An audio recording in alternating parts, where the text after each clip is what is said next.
I'd like to thank you very much for inviting me today. It's a real privilege and an honour to be able to share my experience with leaders. And it's great to be back in Hampshire virtually again. So fantastic. So during this session, I am going to talk about a little bit about my background. I know I've only got about half an hour, so a little bit about my background, talk about the leadership challenges and leading at the sharp end. And as you can imagine, policing is a very interesting place to lead in at the moment and has been for a very, very long time. Lots and lots of scrutiny around policing, and quite rightly so, because we have powers that we use within the community that has a massive impact on some communities. And of course, we've got the internal light that's being shone on what we're doing at the moment around professionalism. So a very interesting time to lead in policing, and I will go into a little bit of detail in a few minutes. So on the next slide, just a little bit about myself. So you will see lots of pictures there. My parents are from Guyana in South America. So the map up on the right, that's what that's all about. They came over as part of the Windrush generation in the 60s, and they settled in London. Although from the same country, they didn't know each other then, but they came to know each other in London. And they got married, and I'm the eldest of 4 children. So you'll see a picture of me and my siblings there, just squeezed in next to the map. I'm married with 2 children. My children, Soraya and Yasmin, are there on the left-hand side. Really very, very proud of them. Neither of them went into policing, but they've got some very strong careers of their own, and they've followed their own paths, and they're amazing young women. My husband has his own career as well. James has really supported me through my leadership journey within policing. And I think without his support, my story may have been very, very different. We are avid horse riders. We love skiing and traveling. And we have a very, very strong relationship. And he's definitely part of the team that's got me to where I am now. So you'll see that Stevie Wonder has appeared suddenly. I am a massive Stevie Wonder fan, and that's a picture of me and Stevie Wonder in Luxembourg after one of his concerts. Everyone knows a Stevie Wonder song, I'm sure, and I can definitely link some of my experiences to a song that was on at the time when I experienced a particular thing. The one thing that I must say about that particular slide is that my values, I believe, were set very, very clearly from my mum and dad. And hello, Valerie. And I do believe that my values were set around leadership, around community engagement. I grew up in a household where my parents were they were the ones that people knew that they could go to for help. They were very, very strong on their feelings around what's right and wrong, around justice. And they were very strong around their expectations of what they wanted from life. Very, very hardworking, honest people. And I believe very strongly that my link into policing, although it didn't happen when I was really, really young, because when I was growing up in London, I did not want to particularly join the police. That wasn't on my radar. It's when I went to Hampshire that happened. And I think it happened as a result of the values that were set very early on in my career. So the next 2 slides outline a little bit about my leadership journey within policing. I joined up to make a difference. I could see at that time, and I will go into a bit more detail in not the next slide, but the slide after that. I joined in 2000. I landed at Southampton Central, which was my first deployment in 2001. And you can imagine at that time the impact around Stephen Lawrence and the Macpherson report and all the discussions that were happening as a result of the death of Stephen Lawrence. Um, I joined up at that time. One of the reasons was that I could see that there were hardly any black police officers, and as a career change for me, I decided that it's something that I'd be interested in um, exploring, and I ended up going on a ride along, liking what I saw, and then applying to the police as a result of 2 ride alongs that I'd been on. And once I'd settled in Southampton Central, I actually got onto a Home Office scheme called the High Potential Development Scheme for Graduates. And it's slightly changed now, but it's a scheme that took you through a whole range of leadership opportunities to develop your leadership skills in an accelerated way. And I ended up being promoted very quickly into CID, which is the Criminal Investigation Department, dealing with serious crime. And it's there that I stayed for about 7 years as a detective sergeant and detective inspector, and eventually as a temporary detective chief inspector. On promotion to chief inspector after about nearly 9 years service, I then decided to go back into uniform. And it's there that I really honed my leadership skills around geographic command in cities and rural. And it's during that time actually that I was fortunate enough to be earmarked to go to John Jay, and that was part of the John Jay Exchange, to go to the college in New York to teach on behalf of UK policing for 6 months. On the next slide, you'll see there's a little bit more information really about what happened after that, which was basically that I ended up as a commander in Southampton, which was an amazing experience for me. It really gave me an insight into diverse community engagement, and it's there that I really felt as if I flourished as a leader, really doing some work at the sharp end, actually, around looking at trust and confidence within communities, issues to do with performance, to do with crime, and really engaging with different communities about some thorny subjects such as terrorism and harmful practices such as female genital mutilation. And I ended up being force lead for harmful practices and being the strategic force lead for Hampshire's response to hate crime. And that has continued to be a passion of mine, to look at how we respond to hate crime as a crime that has such a big impact on individuals and communities. I was promoted to Assistant Chief Constable, so this is my rank at the moment. And I decided to apply out of Hampshire and really stretch my wings a little bit and come to the Met. So I was supported for the senior commands, that what we call PNAT, the Police National Assessment Centre, as superintendent, pass that process and applied to become a commander in the Met. And that's what I do at the moment. So my leadership role within policing in London at the moment is that I have responsibility as one of the frontline policing commanders for performance and response to investigations, neighbourhoods, and response. And my role is that I look after a quarter of London to ensure that our officers and staff are doing what they should be doing in 4 of the basic command units in a quarter of London, from central London going out to the west.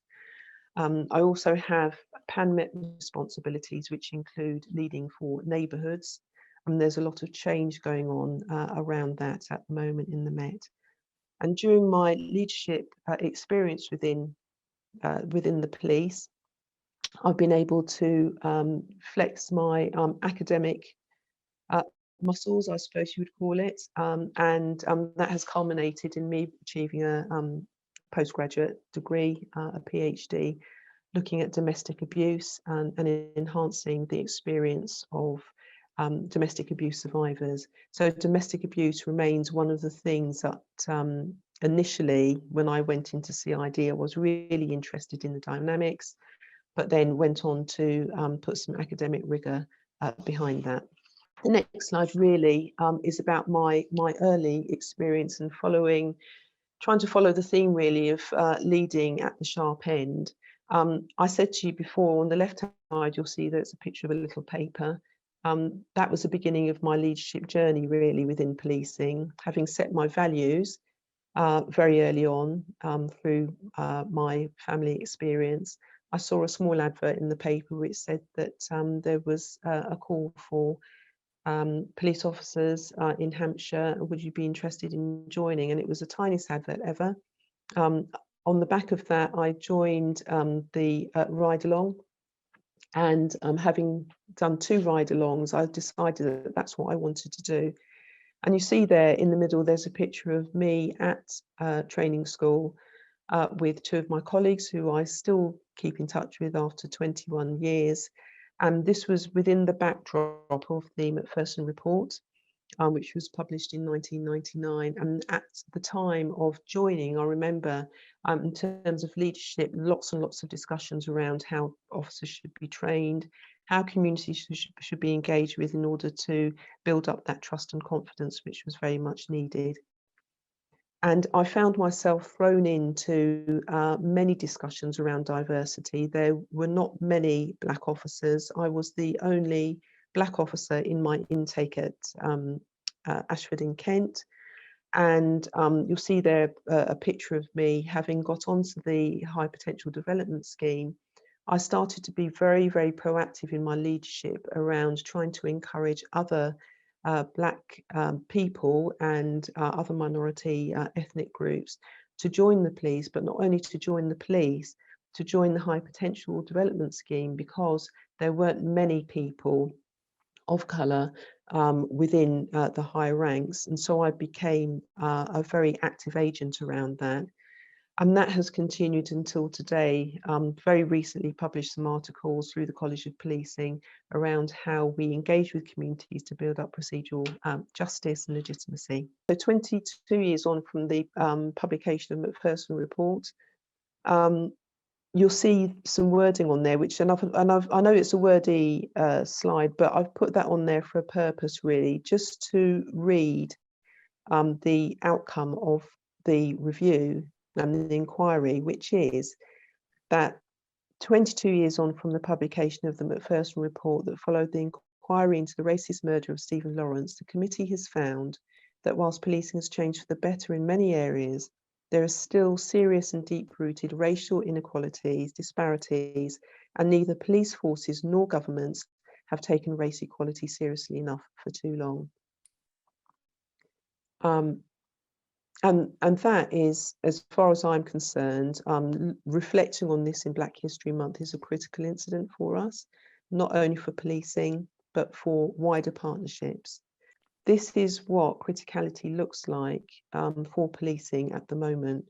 We've got so many challenges, but they are also opportunities. We've got on the right-hand side, Abimbola Johnson, who you may recognise, who's the independent chair to scrutinise the police response to our race action plan. That's a recent development on the back of comments and Black Lives Matter around the race crisis that we find ourselves in at the moment.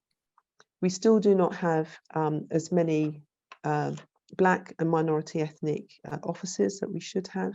And we do have the constant discussions and debates and influence and impact of issues such as disparity within the criminal justice system as a whole, stop and search, use of powers, and actually Black Lives Matter, although a challenge, has become a huge opportunity for policing at the moment. It's an opportunity for us to really listen to our communities and use our leadership skills at the sharp end to make a difference through very strong leadership and really putting our heads above the parapet. Just for a bit of interaction, any ideas what those numbers could be, the 350? And this is just a snapshot in time for you to get an idea and a concept of how much work there is to do within policing around diversity. Any offers? Would that be a declining number of senior or principal officers within either the Met or the British Police Force? Excellent. So thank you. So you've got the senior bit right. So chief officers are my rank and above, assistant chief constable and above. And the 350 represents thereabouts 350, 360 chief officers in the whole of England and Wales. So there are 350 chief officers in England and Wales. Out of those, 9 are people of colour.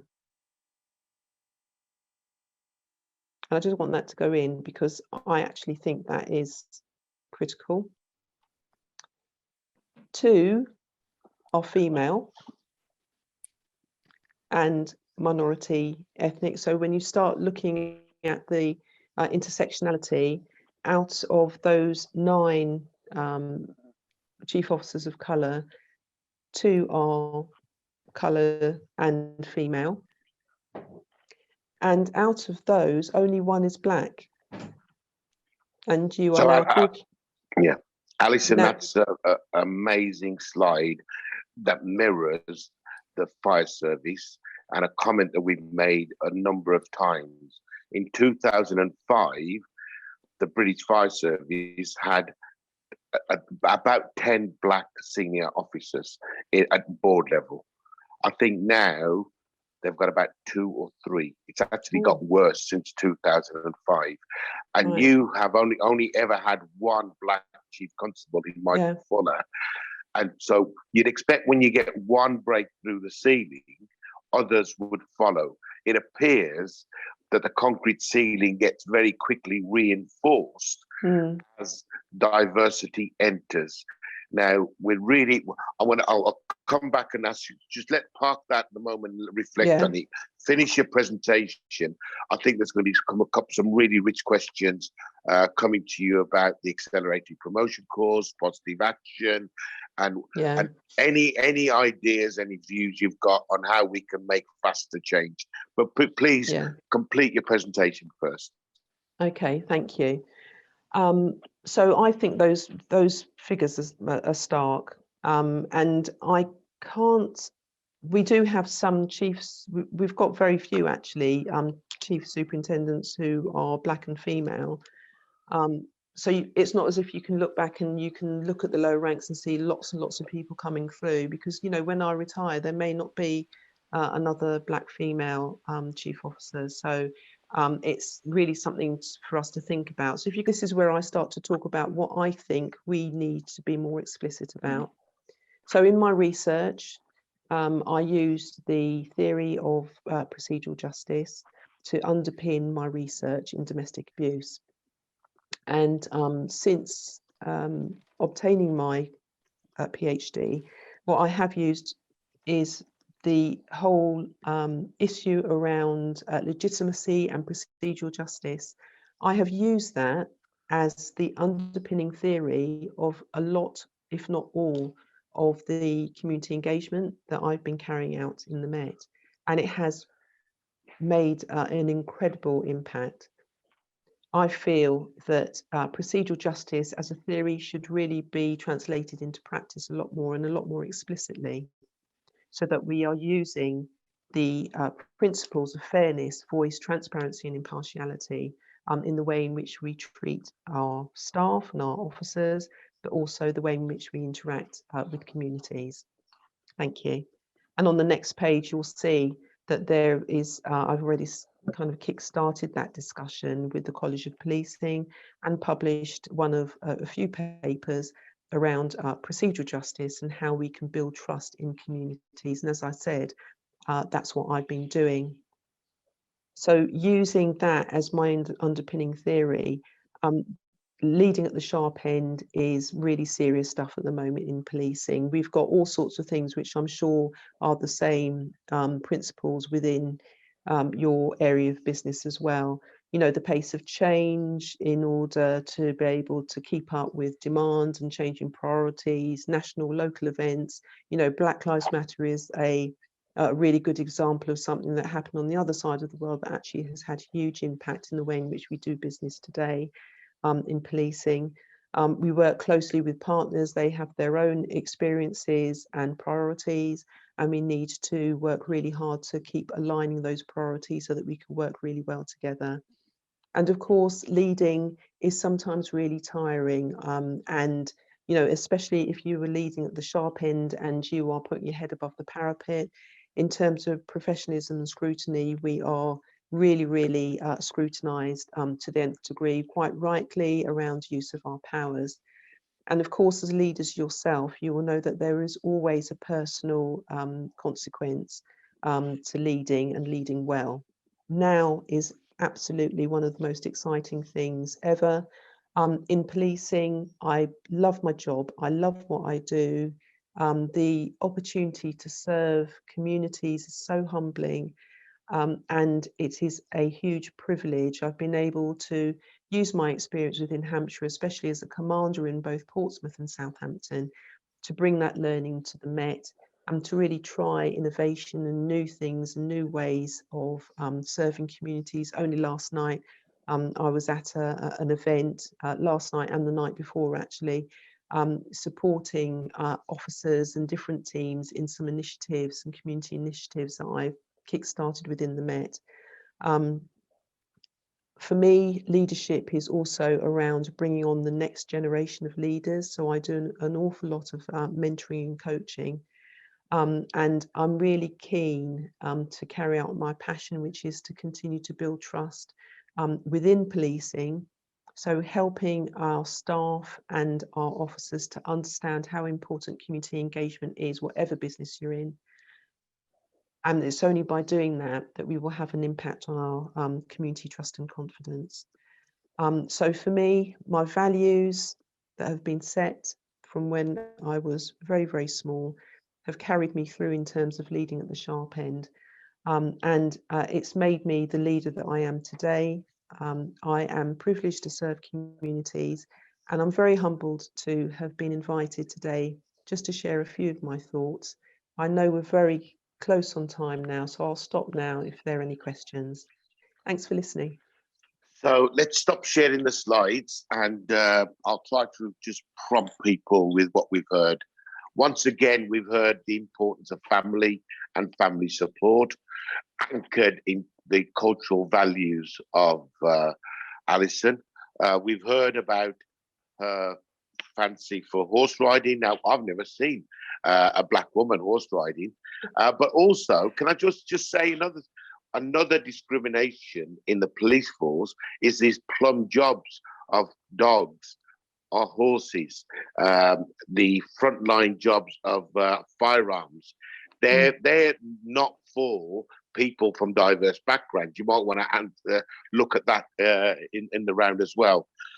Stevie Wonder. Well, when you say Stevie Wonder, I can only think of Wayne McCollin and Carlson Paul singing in Barbados.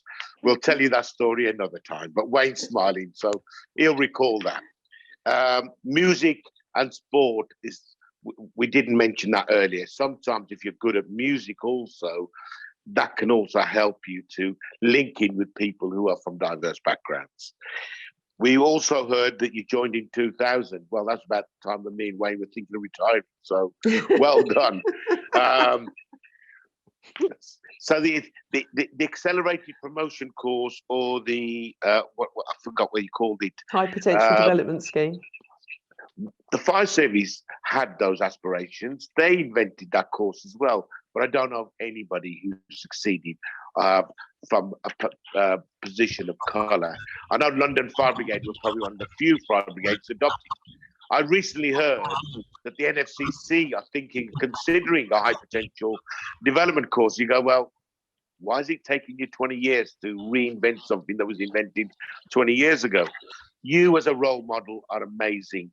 With people like you, there's more hope that your children, grandchildren will grow up and aspire to follow you rather than thinking policing is not for you, for me.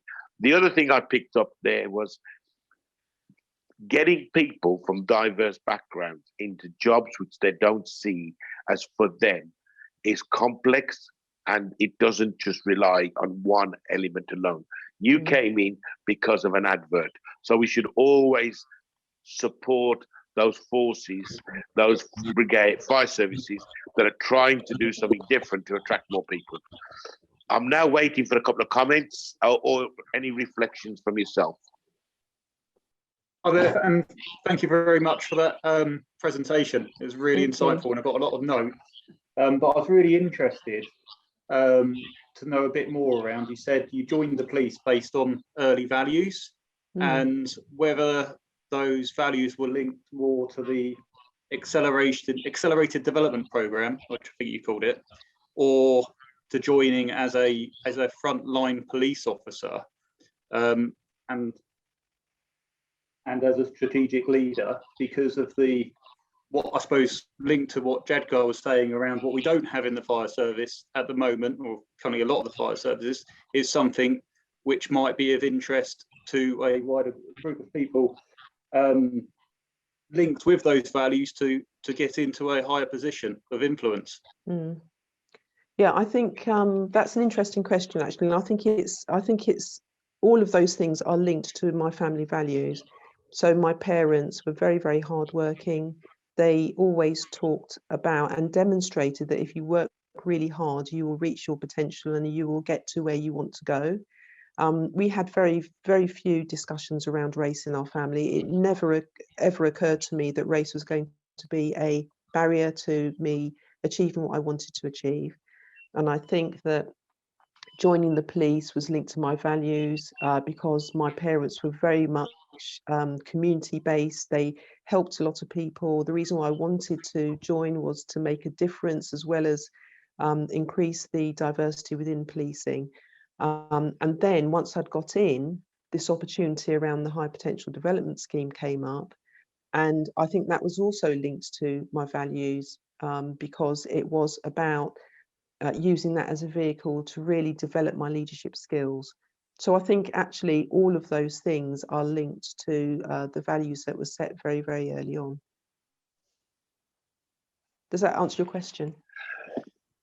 Yes, thank you, Alison. We've got a few comments in the comment box that London Fire Brigade's Chief Commissioner is also a product of the High Potential course, and I think his staff officer is a black woman. She also was part of a High Potential Development course. These courses are really good positive action. I think that in the fire service in general, and this is my general comment, positive action is practiced to bring people in, and then it stops. Then there's a fear of giving people a hand up or help. Now, we don't necessarily need high potential development courses. We don't necessarily need, as people of colour or diverse backgrounds, more training and more courses. We've got the talent, we've got the experience, we've got the knowledge. Often you find in fire, police, ambulance service, NHS, local councils, BME staff have more qualifications than their counterparts. What they don't have is champions. What they don't have is allies who support them, who lift them, who echo their comments. And this unconscious bias that occurs is absolutely clear. In the NHS, there's a thing called the Workforce Race Equality Standard. It tells me that in the NHS, because we measure it, if you look like me and yourself, Alison, you apply for a job, you will be shortlisted, because sometimes these shortlists are done blind. They don't know who it is. But once you walk in the room, I'm afraid it's pretty obvious that you do not look like the panel. And you're 4 times to 5 times less likely to pick up a job, even though you walked into the room of equal merit to the other candidates. Now, policing, fire, and other public sectors need to have a similar workforce race equality standard, because what that has done is put the problem on the table for board members to say, is that how we act? Is that how we behave? We need to change. And change is happening in the NHS. Those numbers of inequality, parity gaps are closing. It's picking up on the comment you just made yourself, Jagtar, is about the either benefits or requirements for a high potential development program. From my perspective, it's not that we as people of colour need those courses, but what it does do, it does 2 things. On the one hand, it expresses a commitment by the organisation in some ways, and if they're wholehearted, they make sure that the courses and the programs are meaningful, the whole workforce understands why they're there. But the other side, unfortunately, with development, very often it's about opportunity. You know, you might be the most able person in the world, but you don't get the opportunity to pick up that bit of experience or knowledge. The courses are there confirmatory. I think they put on what in my opinion they put on is an opportunity for those people to take out the chance of development opportunities and say, these are the core expectations. They're right there in front of you. Let's make sure they're confirming that you've got that ability, and they've also got the knowledge and skill sets to allow you to go forward. So there's two sides there. So yeah, quick reflection on that, Wayne. In the NHS, they've got programs called Ready Now, Stepping Up for BAME people. What happens is you create frustration. They give the training, people have the qualification, and then nothing happens. So I'm absolutely agreeing with you, Wayne. Systemic there, then probably, but okay. Well, congratulations, Luke. To Alison, and so proud of you. Thank you. Thank you. Luke. Thanks, Jack. Alison, good to see you again. Hello, Lou. Just the figures that you put up were actually really stark and quite disturbing. Given the amount of uplift that's coming through at the moment, do you see that improving anytime soon, at least over the next 10 to 15 years? Is the uptake showing that there are more people coming in from Black minority ethnic groups into the Met, at least?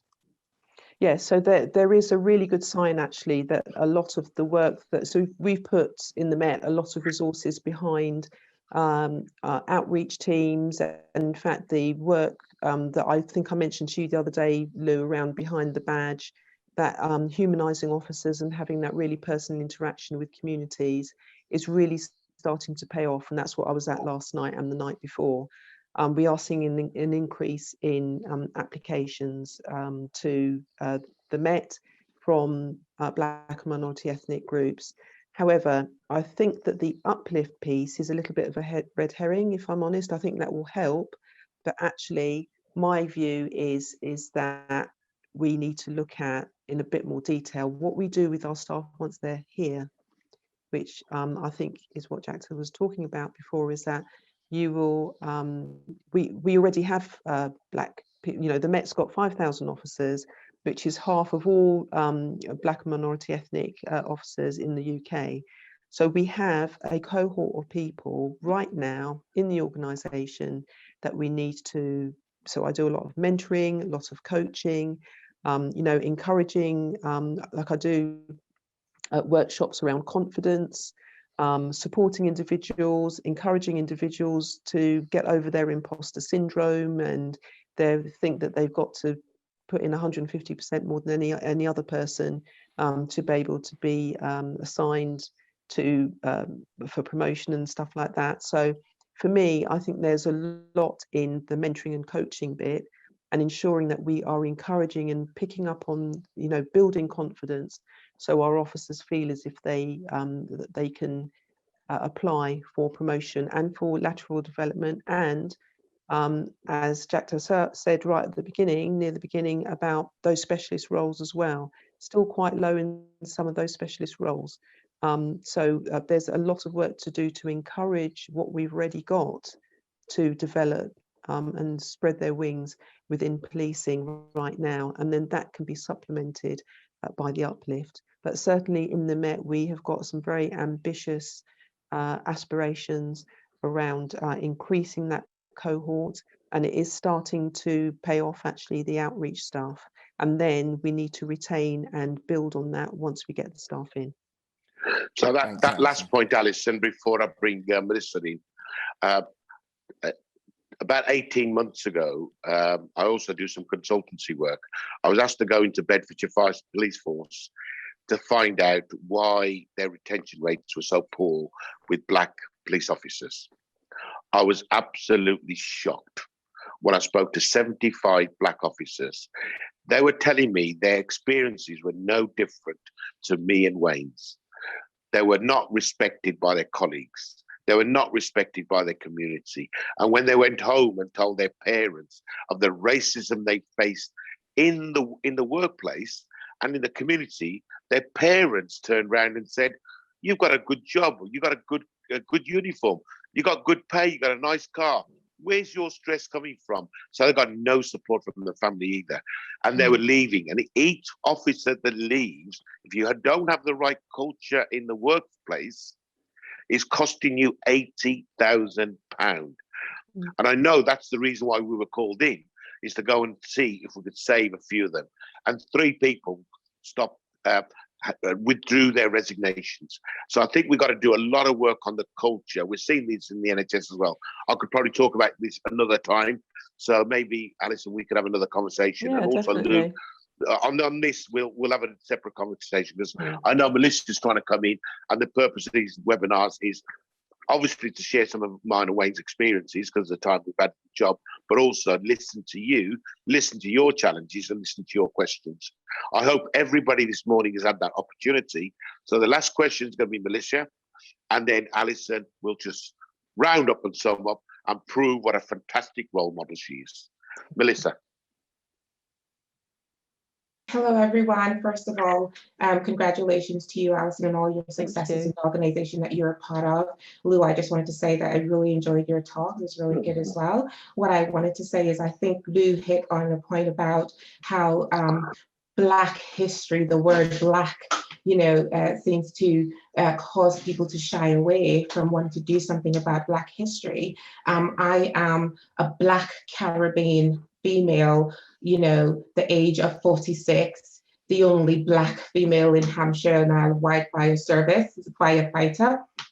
And I've had this conversation with some of my peers and Dal, how shocked I am of the numbers of Black females, or just Black in general, in Hampshire and Isle of Wight Fire Service among firefighters. The number is just scarily low.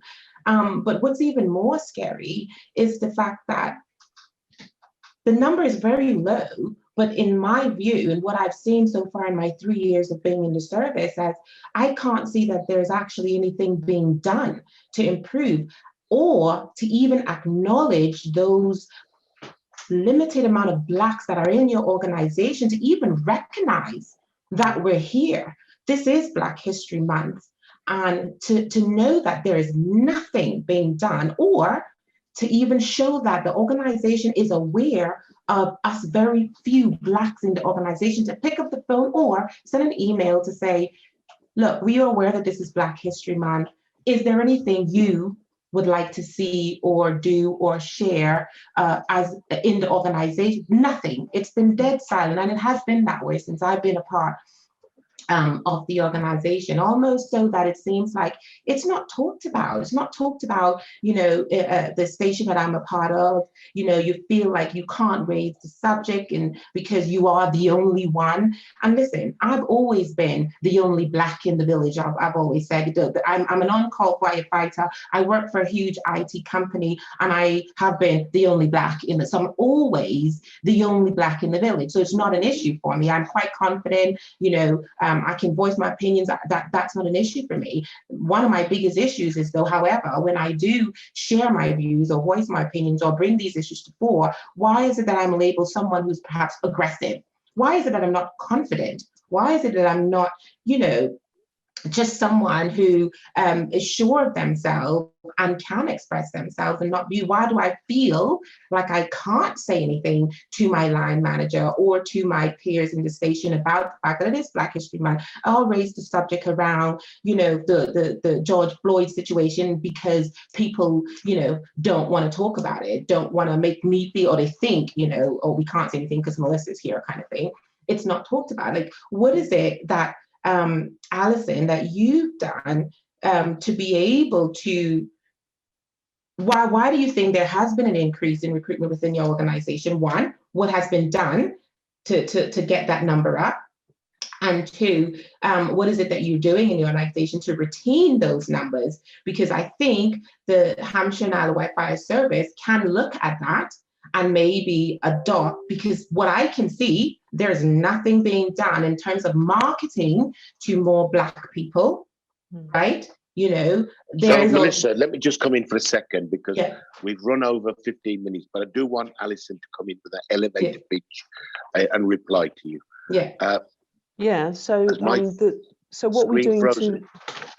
As my screen frozen? See you. I can see you. Okay. So Melissa, thank you for sharing your experience. I don't totally share your experience with Hampshire, because I've seen Hampshire as one of the fire brigades that have been at the forefront of equality, diversity, inclusion, from the early days of John Bonney through to the current Chief Fire Officer. However, more can always be done.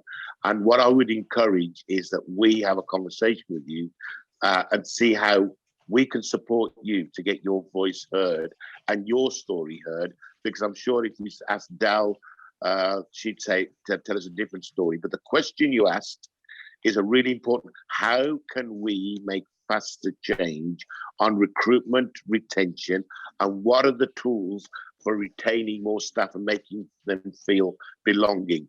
Now, that's going to be a question for my colleagues this afternoon as well. So, Alison, an elevator pitch on that answer. We are lucky that we're unfortunate that one of our speakers in the afternoon has not been able to join us. So I'm going to be able to give you your full half an hour lunch break as well. So don't think that I'm going to ask you to come back in 10 minutes. So Alison, and then I'll tell you how much lunch time you have. Thank you. So I will thank you very much for that, Melissa. And I know your experience because I have been the only Black, either person or female, in very many scenarios, right from when I was quite small, actually. So I do understand where you're coming from. Very briefly, because I know that you've got limited time. The bringing the people bit in, I think, is down to leadership. And it's down to what we've been talking today about, which is leading at the sharp end. The sharp end of policing at the moment is that we have to recognise that what we have done, for the most part in the past, has not brought about the outputs or the outcomes that we are seeking. So we need to do things differently. So this is kind of where I've been coming in with the bringing the people bit in. I alluded to this before in my slide, which was around procedural justice. The bringing the people bit in, I think, for me, starts with trust and confidence. If we do not have high rates of trust and confidence within Black and minority communities, they will not see us as an attractive employer. They will not see us as a legitimate authority, and they will not want to join us because we are not legitimate in their eyes. So our first thing that we have to do is to put as many resources into building trust, confidence, and legitimacy.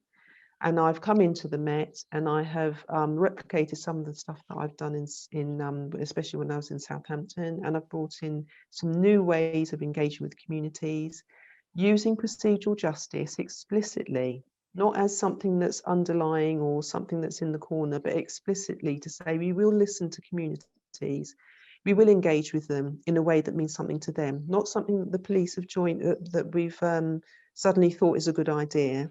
Actually, so Alison, engaging. Let me just come in for a second. Alison, so what I think we should do is have this conversation around positive action, around recruiting to a diverse workforce, tools and strategies that help it to work, and have people like Melissa with us and Lou and others to say, right, what can we do and share that will make a big difference?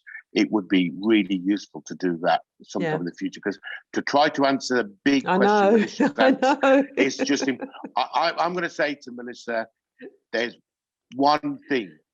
If there's one thing that you held a gun to me and you said, what was the one thing that made a big difference?